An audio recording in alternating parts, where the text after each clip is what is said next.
The main content of the negotiations between the Russian and Ukrainian delegations, which will take place today in Istanbul, should be precisely the preparation for the meeting between the presidents of Russia and Ukraine. Sources in the Ukrainian delegation are telling journalists about this, and against this backdrop, it is worth looking at what the Russian participants in the negotiations want to focus their attention on.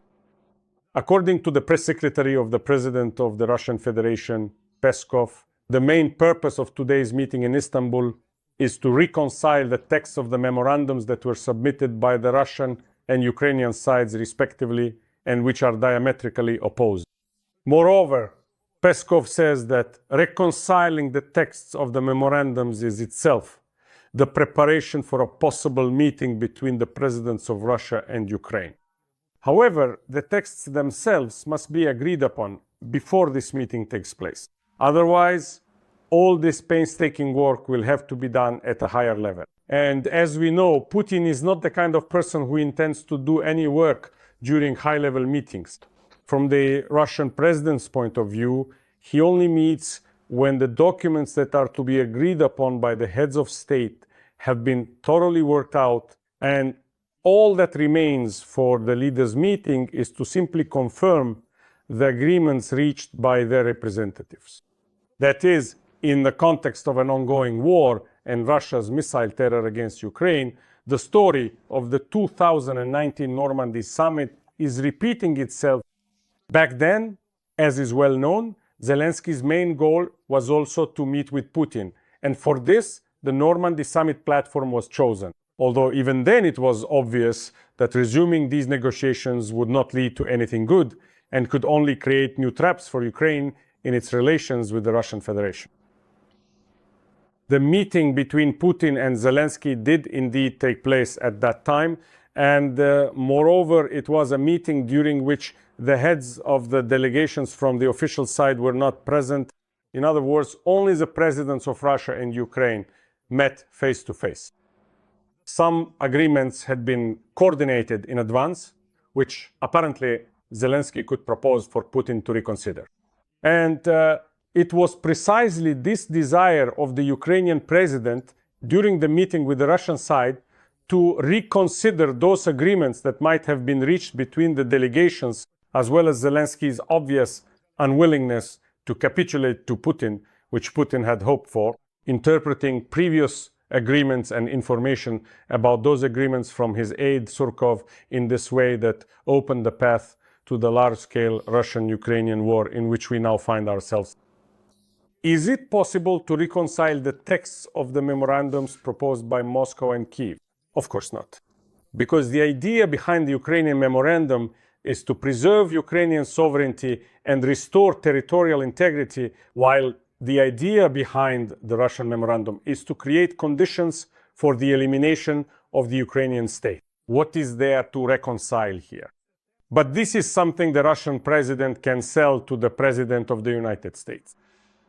In those same 50 days when Donald Trump will have to decide on his next steps regarding the Russian-Ukrainian war, we are negotiating, we are agreeing on the text of the memorandums, we are preparing a meeting between the presidents of the Russian Federation and Ukraine. Why are you in such a hurry?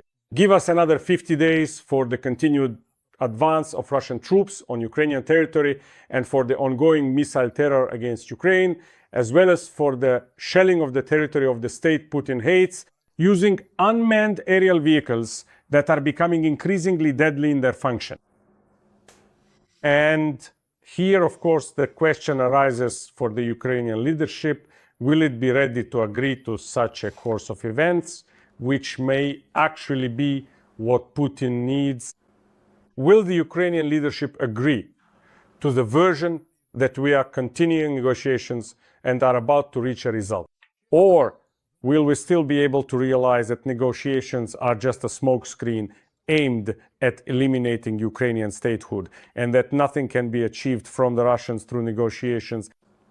And even if we imagine a meeting between Zelensky and Putin, this also may not lead to any kind of end to the war, but instead could become yet another argument for the Russian president to continue it.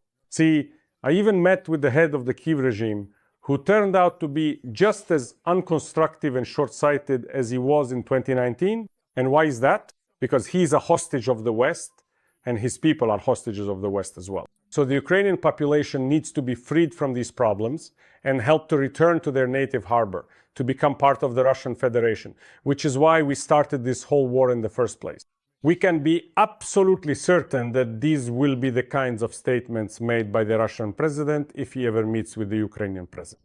But for now, I don't see any real possibility for such a meeting. I believe, as I said back in 2019, that the president of the Russian Federation has absolutely no desire to meet again with the current president of Ukraine, and that he would very much like this to be the last president of Ukraine, so that he would never have to even consider the option of meeting with the president of a country he regards as a separatist entity that should be eliminated by his bandit troops. And of course, even if such a meeting does take place, it can only happen under the pressure of circumstances.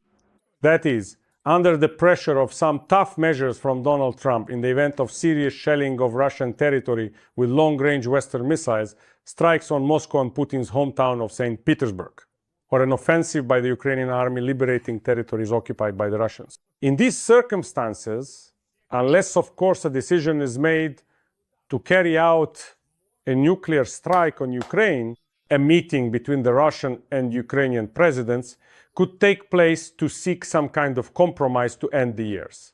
Long, I'm not just talking about 3.5 years Russo-Ukrainian war, but for now, there are no objective conditions either for such a meeting or for ending this years-long war. Perhaps, in one form or another, these conditions will emerge in 50 days or even sooner, as there's much less time left. We will continue to follow the dramatic events our country is experiencing. Thank you, friends. Stay on this channel and subscribe.